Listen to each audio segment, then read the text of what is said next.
Marahil kilala mo na si Moses o Moises. Marahil narinig mo na ang tungkol sa lugar ng Midian. Marahil narinig mo na rin ang kwento ng Pulang Dagat o ng Red Sea. Marahil narinig mo na rin ang tungkol sa tubig mula sa bato. Marahil narinig mo na rin ang bundok ni Moises o Jebel Musa. Marahil narinig mo na rin ang balon na tinutukoy sa Biblia. Marahil narinig mo na rin ang kwento ng bundok Sinai o Sinai. Marahil narinig mo na rin ang altar na may 12 haligi. Marahil narinig mo na rin ang altar ng gintong toro o baka. Higit sa lahat, maniniwala ka ba kaya kung marinig mo ang kwento ng may naitayong simbahang Katoliko sa bansang nagbabawal sa ibang relihiyong makapagtayo ng kanilang puok sambahan?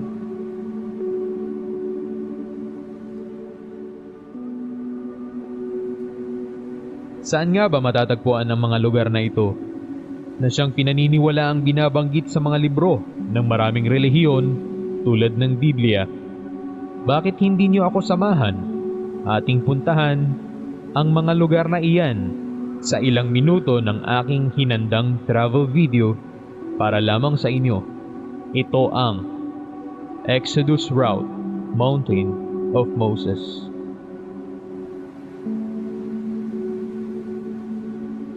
Bago tayo magsimula mga mahal kong manonood, nais ko munang magpakilala sa inyong lahat. Ako nga po pala si Eugene Caranto. Hindi siyentipiko, hindi rin pastor. Ako ay isang ordinaryong tao, isang simpleng OFW na minsang pinalad na makapagtrabaho sa mahal kong bansa ng kaharian ng Saudi Arabia. Lahat po ng aking ipapakita sa inyo sa video presentation na ito ay base sa mga nakunan ng mga lente ng kamera ko at ibang mga pinagkakatiwalaang tagapagbalita sa buong bansa. At lahat ng inyong mga maririnig sa aking bibig ay aking isinulat at inihanda mula sa mga impormasyon ng Biblia, sa Google, at sa mga kwento ng mga nakasalamuha ko sa mga makasaysayang lugar na ating papasyalan.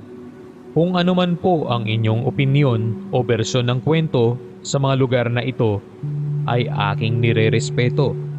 Ginawa ko ang video presentation na ito upang maibahagi ko ang aking karanasan sa sagrado at makasaysayang lugar na ating bibisitahin.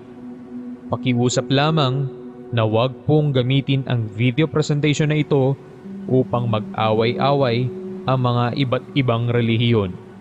Pinili kong ibahagi sa social media ang mga dokumentong ito dahil nakita kong napakaganda ng lugar at kawili-wiling balikan at bisitahin nino man. Muli, nirerespeto ko ang lahat ng mga relihiyon sa buong mundo. Maraming salamat sa kaharian ng Saudi Arabia sa pagkakataong ako ay nakapaglingkod sa iyo. Maraming salamat din sa ating mga kapatid na mga Muslim. Assalamualaikum warahmatullahi wabarakatuh. Patnubayan po tayong lahat ng may kapal.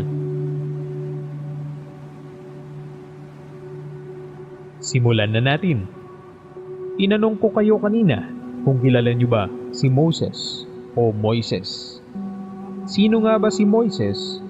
Si Moses o Moises na siyang isa sa mga importanteng pinuno ng relihiyon sa buong kasaysayan noong 1,400 bago ang karaniwang panahon o BCE, before the Common Era. Siya ay kinikilala sa mga relihiyon ng Judaismo, Kristyanismo, Islam at Bahay bilang isa sa mga importanteng propeta ng ating Panginoon. Siya rin ang nagtatag ng monotheistic belief o sa Tagalog ay may isang Diyos lamang.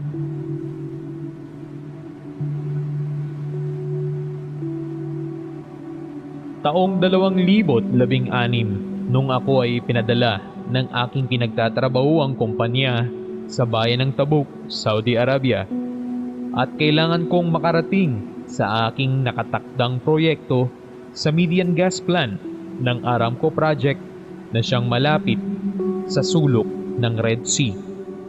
Kailangan kong maglakbay ng higit 200 kilometro gamit ang kotse. Ito ang mga larawan sa biyahe ko sa Tabuk, Saudi Arabia.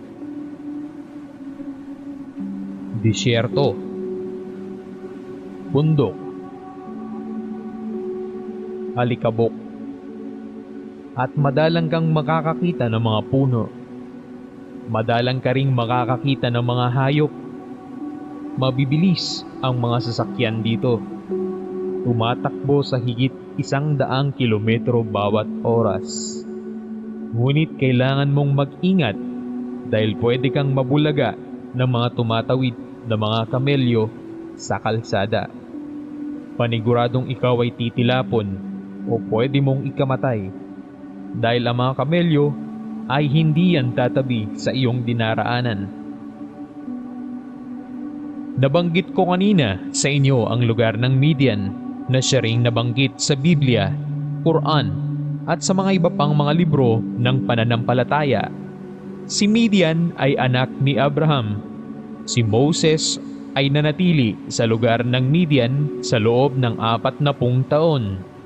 Dito niya pinakasalan si Zipporah na anak ng Midianite na pare na si Jethro.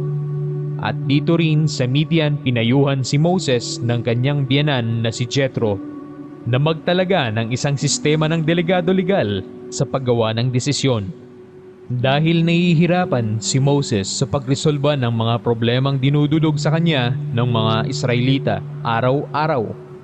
Gamit ang sistema ng delegado legal, tanging mga malalaking problema na lamang ang idudulog kay Moses kung kinakailangan.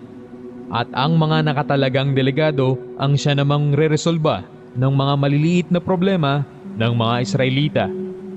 Ito ang mga larawan at mga alaala ko sa Midian.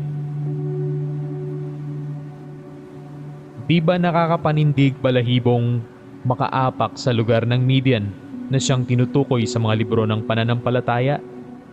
Marami ritong isda, sagana sa karagatan. Libre ang mangisda kahit pa ikaw ay gumagamit ng iyong lambat. Sa kadahilanan, ito ang aming mga nahuli. Dito kami namamalagi tuwing Biyernes na siyang pahinga namin. Siya nga po pala, ang dagat na ito ay tinatawag na Pulang Dagat o Red Sea. Huwag kayong mag-alala at maya-maya lamang dadalhin ko kayo sa pinaniniwalaang dinaanan nila Moses at ng kanyang mga tao. Abangan niyo ba at marami pa tayong pupuntahan. Red Sea, Pulang Dagat. Ang nakakapanindig balahibong kwento ni Moses tungkol sa paghati niya sa dagat upang makatakas ang mga Israelita mula sa mga kamay ng mga Ehipto ay ating pupuntahan.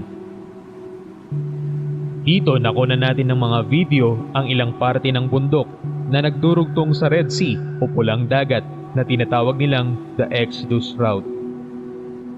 Bakit nga ba tumakas ang mga Israelita kasama ni Moses mula sa mga kamay ng mga Ehipto? Dahil sa pinagmamalabisan nila ang mga ito at ginawang utusan sa lupain ng mga Ehipto.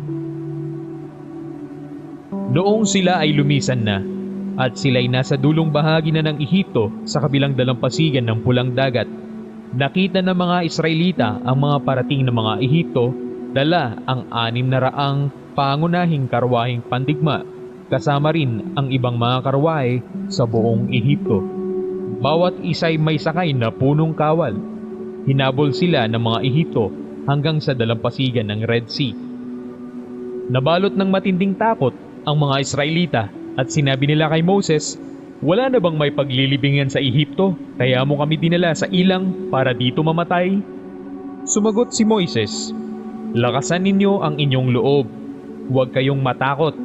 Tignan ninyo na lamang kung paano kayo ililigtas ngayon ng Panginoon. Hindi na ninyo muling makikita ang mga Ehipsyong yan. Ipagtatanggol kayo ng Panginoon, pumanatag lamang kayo." Sinabi ng Panginoon kay Moses, "Palakarin mo ang mga Israelita, itapat mo sa ibabaw ng dagat ang iyong tungkod. Mahahati ang tubig at matutuyo ang lalakaran ninyo, lalo kung pagmamatigasin ang mga Ehipsyo at pasusundan ko kayo sa kanila ngunit doon ko sila lilipulin." Pagkatapos makatawid ng mga Israelita, muling itinapat ni Moses ang kanyang tungkod sa dagat at nalunod sa tubig ang mga Ehipsyo kasama ng kanilang mga karwahe. Sa pagbukang liwayway, muling nanumbalik sa dati ang dagat.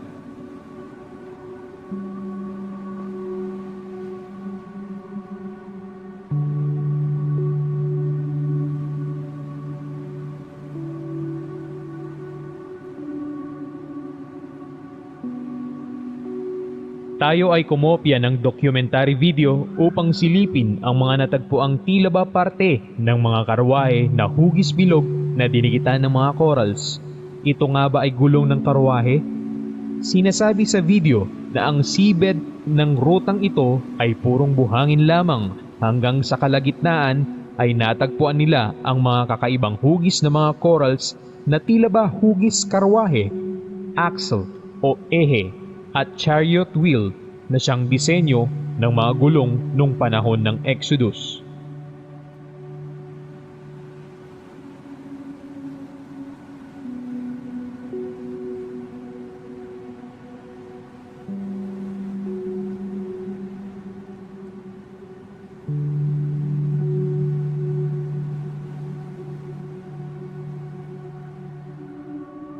Sinasabi ring ang corals ay hindi mabubuhay sa buhangin kung ito'y hindi didikit sa isang solidong bagay. Kung kaya't ginamitan nila ng metal detector ang mga nakitang kakaibang hugis ng mga corals sa seabed ng Red Sea. Sa paglipas ng panahon, ang mga parte ng chariot wheel na kahoy at metal ay dinikitan ng mga corals at nalusaw ng panahon ang orihinal na materyales ng karwahe.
Kung hindi pa kayo naniniwala, ganito ang hugis at laki ng coral sa ilalim ng dagat.